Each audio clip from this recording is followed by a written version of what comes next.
Welcome to Something About Grace. Romans 5 verse 17 is noticeably clear about how much grace we need and why we need it. It says in part, "Much more will those who receive an abundance of grace and the free gift of righteousness will reign in life," and that's this life, through the one man, Jesus Christ.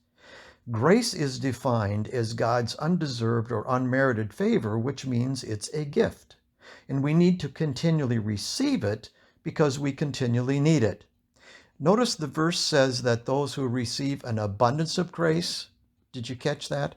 An abundance of grace, not just a little, will reign in this life. Abundance means an indefinite amount.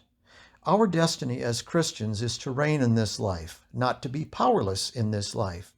Our daily Christian living is to be what the Bible calls grace upon grace upon grace upon grace, until we stand face to face with Jesus. Now, remember that grace is received, but not achieved. It's God's love and grace that keeps on giving if we're willing to receive it. The Greek word for receive in Romans 5:17 means that the receiving here refers to an ongoing, continual action. It's not something that is done once and forgotten. No, it's something that we need continually. This means that every single day, in fact, I need it many times a day, we need to receive that grace, especially when we've blown it. So how can we receive this more and more grace? John 1 verse 16 says, "From his fullness," in other words, Jesus, "we have all received grace upon grace." So from the fullness of Jesus, we receive continual grace. Jesus showed us the kind of life that God's grace could develop in us because he lived it. Jesus came as the one to offer that fullness of grace to all who would trust in him. Now, for those who depend on him day by day, life is explained and developed by grace upon grace. God's grace first forgives us of our sin, and then we receive a spiritual rebirth.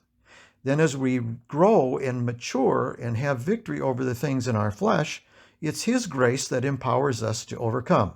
Wherever we are in our spiritual journey, progress comes from the fullness of his grace. Now, here's a really cool visual commentary from John F. Bruce and how he describes grace. He says, "Think of the ocean surf, one wave coming after another in endless succession that the followers of Christ draw from. The ocean of divine fullness." In other words, grace upon grace. One wave of grace being constantly replaced by a fresh one. Isn't that cool? Now, this means that there is no limit to the supply of grace through Christ.